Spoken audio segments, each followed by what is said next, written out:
What's happening, everybody? We're back, and this is Dear Woke Christian, the podcast. Hey, so today I have a good friend of mine. You guys know this gentleman, good old Tim Frisch from a Frisch perspective. Stopped by today to talk with me about some current events going on in the news. He also wanted to maybe just say thank you all who supported his Bible giveaway in the month of May. Sorry, in the month of February. Please forgive me. And so real quick, Tim, welcome back. How's it going? Going well, going okay. I was telling you, I'm a little tired from the events of today, but I'll try to have some energy while we're here. I love it. Tim had a road trip or something like that. So I appreciate you jumping on with me today to talk about some interesting events, or at least some things that are causing a little bit of stir. Hopefully, they'll turn out positively. But let's jump into it. First of all, welcome back everybody who's in the chat, all that kind of good stuff like that. I appreciate you all stopping by on a Sunday afternoon. I know you got stuff going on this Lord's Day, but I do appreciate you all sitting in with me and Tim as we talk about these things. All right, so Tim, what are we talking about this fine day? Well, I know this is something you've had on your radar. I've seen you tweeting about it, I think. And yes, you sent me an article. It's about Voddie Baucham was apparently approached by someone to consider being the president, or being nominated, having his name put in, to be potentially nominated for president of the SBC, Southern Baptist Convention. But as this article says, that might not be able to happen because of eligibility issues. Yeah. Well, let's just jump into it. Still, I would love to talk about it, and as we like to do, we're going to just go down line upon line down the article. So, renowned Southern Baptist preacher Voddie Baucham, who denounced critical race theory and social justice movement in his latest book, Fault Lines: The Social Justice Movement and Evangelicalism's Looming Catastrophe, confirmed Friday that he has been asked to accept the nomination for the SBC president. Responding to questions from the Christian Post about the prospect of his nomination, which was first rumored online, Baucham, who considers himself an outsider in the halls of power of the nation's largest Protestant denomination, said he isn't sure he is eligible to accept the nomination. And Tim, got anything there that stood out to you? As far as what he said there, well, the article goes on to tell more about it, but that I did actually read that on Twitter. Someone Ready to Harvest, that was a tweet that they said that he gave a few different reasons as to why he might not be eligible. But yeah, my first impression was, just I knew that there would be mixed reactions to it, obviously. Right. There are probably a lot of people, and we can get into it more as we go along here, because he's a Black pastor and he's been ministering in Africa. There's actually a lot of good aspects to the idea of him being the Southern Baptist Convention president, but he has he's not someone who is soft pedaling in how he talks about different issues. And he wrote that book recently, Fault Lines. And so, there are people who are reacting to that aspect of him as well. So I got you. Yeah, I agree. And yeah, at the end of the day, there are some rules and procedures in place. And let's talk about those. I have indeed been asked to accept the nomination of SBC president. While I am honored to have been asked, I'm not sure I'm eligible, Baucham said in a statement. There are questions about the way church membership is considered for missionaries, SBC Article 2 and Articles, Article 8. Baucham, 52, currently serves as the Dean of Theology at African Christian University in Zambia and is a board member of the Founders Ministry, a conservative group within the SBC dedicated to the biblical reformation of local churches. Article 8 of the SBC's Constitution, I'm not going to laugh about the use of the word Constitution, especially if you're familiar with McLean Bible Church. We won't talk about constitutions. uh, requires that all officers of the SBC must be members of a Baptist, or rather of Baptist churches cooperating with the covenant, or rather with the convention. But Article 2 says it is the purpose of the convention to provide a general organization for Baptists in the United States and its territories for the promotion of Christian missions at home and abroad, and any other objects such as Christian education, benevolent enterprises, and social services, which in may deem proper and advisable for the furtherance of the kingdom of God. Pretty straightforward. I can understand, what they're saying as it relates to maybe he doesn't qualify. So this is the part. My sending church, the church I planted, has always participated, or rather, practice regenerate resident of church membership. Unfortunately, this is not a common practice in many SBC churches. As such, we have always believed that missionaries sent to the field need to join local churches in order to be shepherded properly, Baucham told the CP.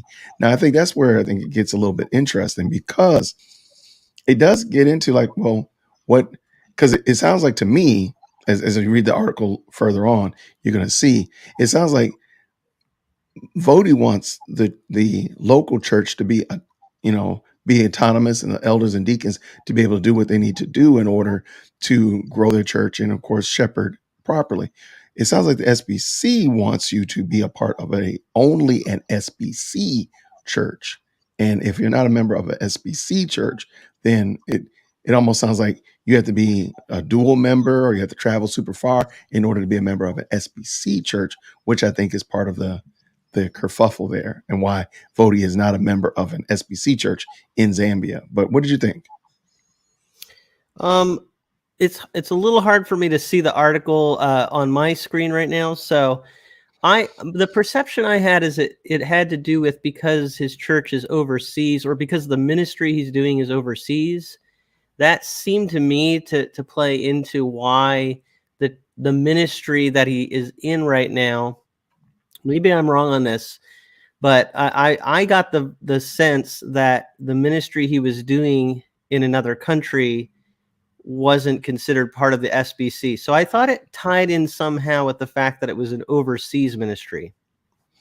I believe that as well, but I think it's just the fact that he's not attending an SBC church. Right, but again, that might be because he's overseas.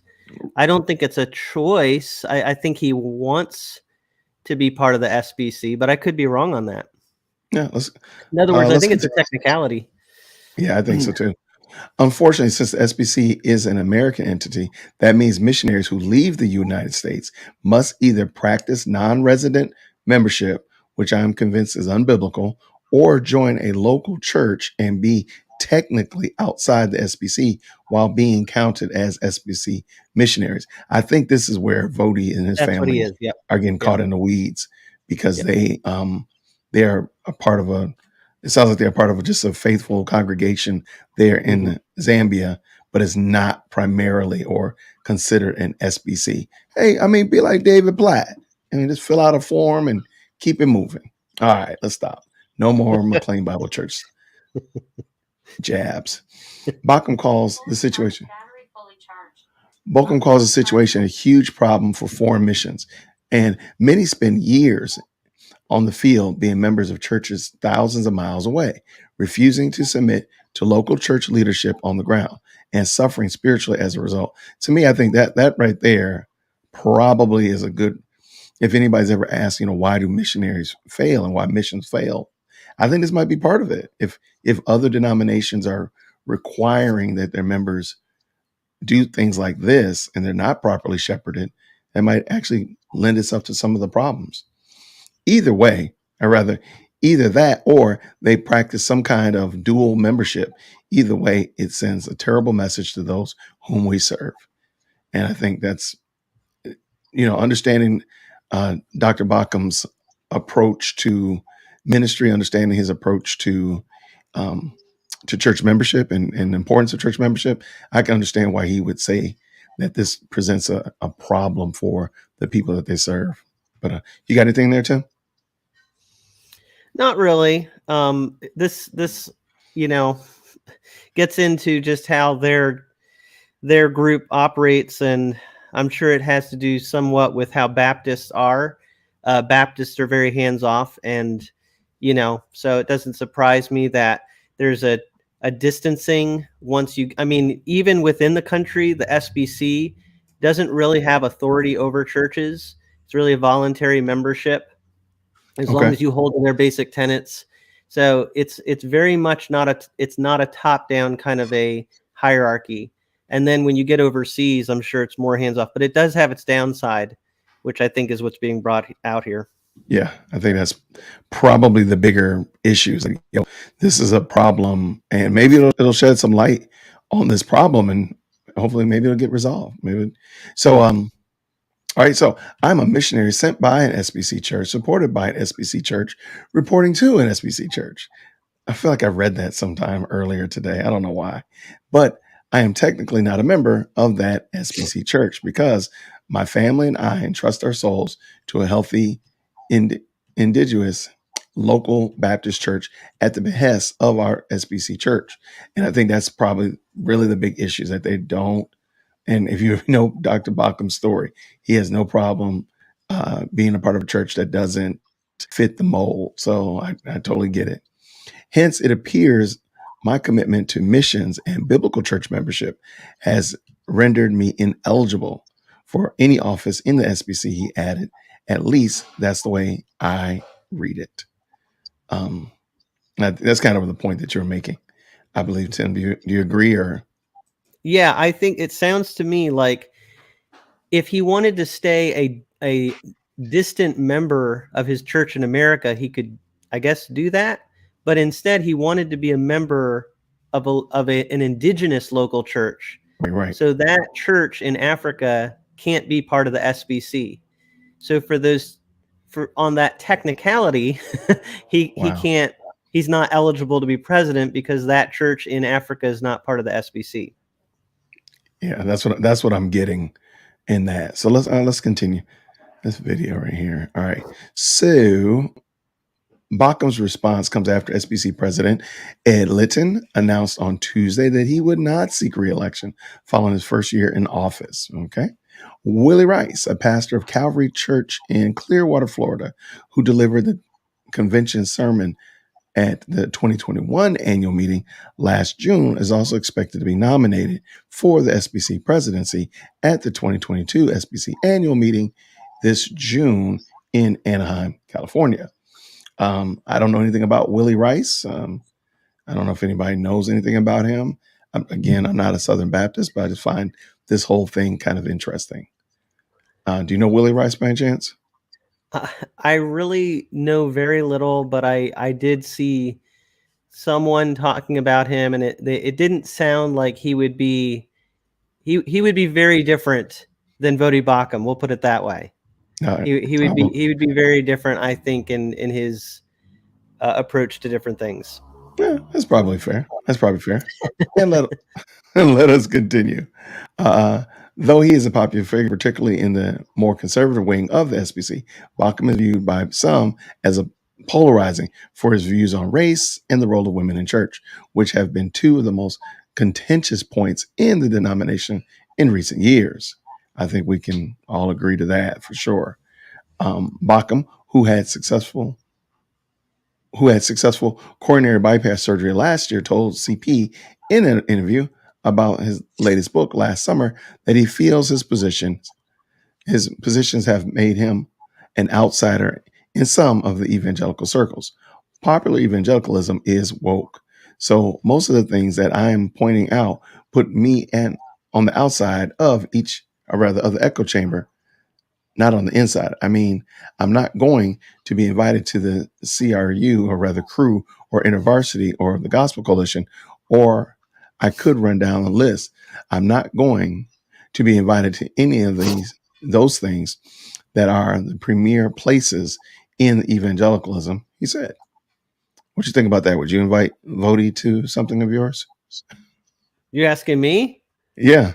Oh yeah, I would have no problem with it, but I think what we're seeing in all of this is you have these very big groups, and the larger group of people you get, the more potential there is for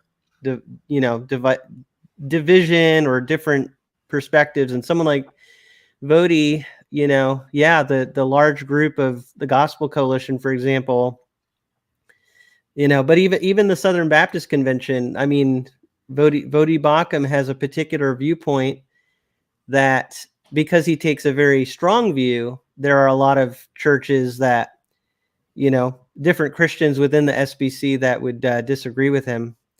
Yeah. So, but I personally don't think that, he's really saying a lot of good things that need to be heard, in my opinion. And I Right. think Right. he has a lot of good insight, actually. When you read his book, Fault Lines, he's a black man. He has had some experiences, that I think are worth listening to. Yeah, a time or two. I think he said a thing or two. I think so. I think we can agree to that. All right, let's finish this up. I'm going to look at some of the comments as well. Blah, blah. Popular evangelicalism. I just said that already. Oh, almost at the end. Forget the SBC. Forget the SBC. Forget the PCA. Forget the Southern Baptist Seminary. Couldn't hire me today because of all these ideas. They would be completely pillared, or rather pilloried, if they hired me. So far from writing echo chamber, I'm actually speaking out and putting myself outside the echo chamber. I don't know. I think the PCA would take him. I think we would. I know. He would get my vote for sure. When asked about his health Friday, Baucham said his heart is better and stronger. And I actually think that's the end of the article. It is. What do you know about that? All right. No, there's more. Yeah, my My health health is is great. great. He said, yeah, there you go. I'm sorry about that. My health is great.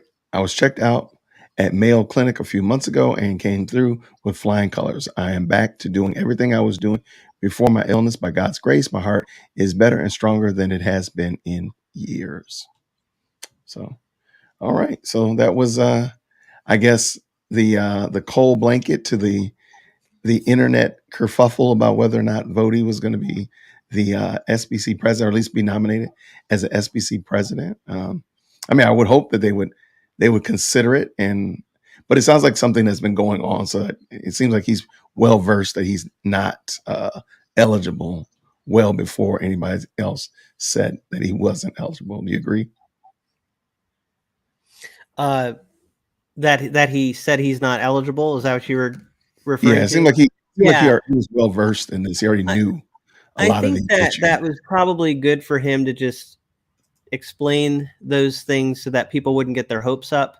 Yeah, I wouldn't be surprised if he really wanted to be president, if there were some, again, because these are technicalities, at least as I read it, it's not like he's trying not to be Southern Baptist. It's just right. that he is presently in Africa, and so it's probably just a question of, can you remain a resident of that part of the world Denomination. Right. and still be president? And that I don't know. I don't know the answer to that. I'm not Southern Baptist either. So we're both looking at this from the outside a little bit, and Yeah. so I don't really, but who knows?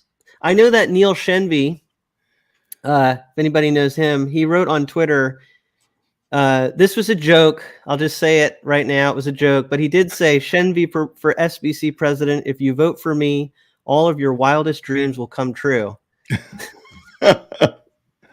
Tell us where the joke came from. Come on, tell us where the joke came from.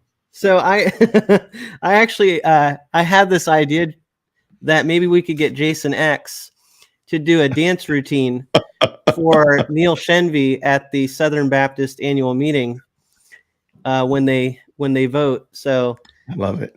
maybe, but I no, love it. that's all reference to Napoleon Dynamite, because Pedro is running for class president, and he said, if you vote for me, all your wildest dreams will come true. And then Napoleon Dynamite did a dance routine for him at the school gathering. Yeah. All right, we're just looking. All right, checking out a couple of commentaries here. Uh, well, yeah, I mean, Stephen Furtick does qualify as SBC Church. Elevation Church does. That's kind of interesting. I agree with your question there, Proverbs. My usual family reunion things going on here. All right. Got somebody disagreeing with Dr. Baucham in his book. All right. All right. Thank you so much for stopping by. And I appreciate it. Looks good.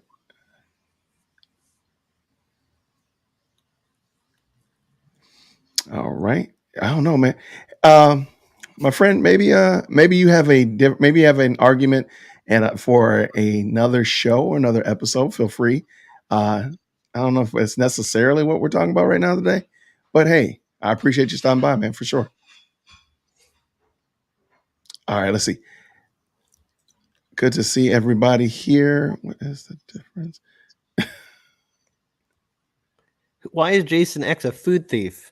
I don't know. Oh, because Jason X mentioned that he had stopped by and took some food out of the refrigerator while he was And what's that? while What's that soda water drink that Jason X is oh, promoting? Waterloo. That's the drink that K-Dub from All Things Theology likes to drink. And well, we'll talk about it on Tuesday. Let's just say it like that. I heard Jason X has some very that's Waterloo okay? Waterloo tastes like it didn't live up to its full potential to be Coca-Cola. Like that's what it feels like. Do they have Coca-Cola in Atlanta? I think I've seen it. I've seen it a place or two here. I've seen it a place or two. I've seen it a couple times here in Georgia. Absolutely. No. I can't tell you exactly how Jason X feels about that. Bottom line, Dad. Let's just say that he wouldn't disagree with you on that. Let's just say it like that. He would not disagree with you on that. You got anything? Well, it seems like pretty much everybody has some pretty favorable, for the most part. I'll say overall favorable perceptions of Dr. Baucham and whether or not he could run for SBC president. You know, as we already said, Tim, you and I don't really have a dog in the race. We don't really, but I think we both would love to see the SBC moving in a positive direction, in a strong position. I think we could agree to that, whether it be whether we're Southern Baptist or not. I think we could both agree to that. Is that fair? Yeah, I mean, I feel a little bit pessimistic, I think is the word, because the Southern Baptist Convention is just so huge and so diverse. And, I mean, yeah, I guess if I just had to say what would be the best, of course, the most biblical person that you could get in there to be president, who's going to really try to, steer things in a good direction. I mean, of course, that would be great, but I mean, you have so many churches in the SBC that they're all over the place in terms of where they're at theologically and what they're, you know what I mean? It's very complicated. And because Baptists are so hands off, as I said before, that's a good point. I didn't know that. They can be pretty diverse. I mean, you have everything from churches that would be under people like Voddie Baucham to Stephen Furtick, like that person was saying. I mean, talk about variety, right? And it's like, I mean, Saddleback is a member of the SBC. Yeah. So there's only so much a president could do, really. Right.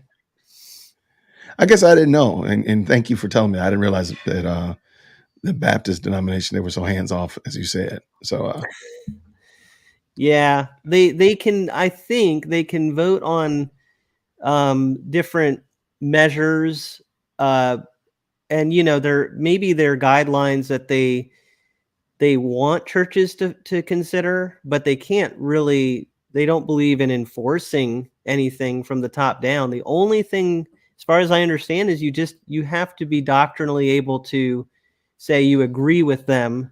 Right. And as long as you're considered doctrinally within certain bounds, they're pretty hands off, as you can tell. Right. Yeah. Yeah. No, that's a great point. Thank you for pointing it out. I didn't realize it didn't really. I guess it didn't hit me like that. But yeah, I totally get you. K Dub is in the building. He wants Voddie to run for president. Absolutely. I'm with you on that one, man. I think it'd be interesting. Um, I, and whomever is in office, I think having um, as the head of the SBC, someone who's doctrinally and biblically sound can only help them at this That's point in the true. game. That's All true. right. I think And it can go ahead. yeah, and the fact that he is a person who, first of all, he's a black pastor, and he served overseas for the Mhm. SBC. He just has a lot of, I think, great experience to bring to the table in terms of his personal life. But on top of that, as you've been saying, he's really solid biblically. I think Right. there is a sense in which we all sense this need. We need someone to help Christians to really think through these issues in a biblical way, Correct. because there's been so much thrown into the discussions that really cloud things. And perhaps someone like him, over time, if he was given the opportunity, Right. Right. could convince more and more people to see things from a solidly biblical perspective. For example, on issues of race relations. It is tricky, though. Mhm. These get into American politics, and as I've said to you many times on my channel, Jason, I think that's what hurts us so much as Christians. It's okay for us to be involved in politics, but our commitment to the church and Scripture should be highest, and Correct. then we should see politics as underneath that. And I think it's easy to get that backwards. Yeah. No question for me whatsoever. No question at all.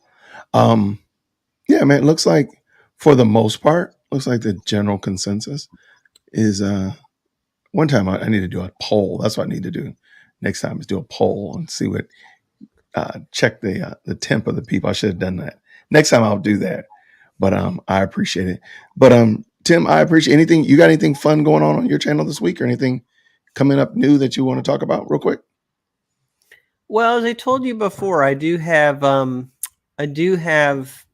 a live discussion I plan to do next week, I think it is. So Okay. it's not this week, but next week, with a couple of other Bible reviewer guys, Tim Wildsmith and Tim Nichols. So it'll be three Tims Three Tims. I'm jumping talking. in there. So send me the link so I can jump in and break up all this You're Tim gonna invade. bromance. Right. You're gonna invade. We have it's a Tim party, and It's a Tim party. you're Three gonna Tims and you're, Jay. There you go. I'll jump in there real quick.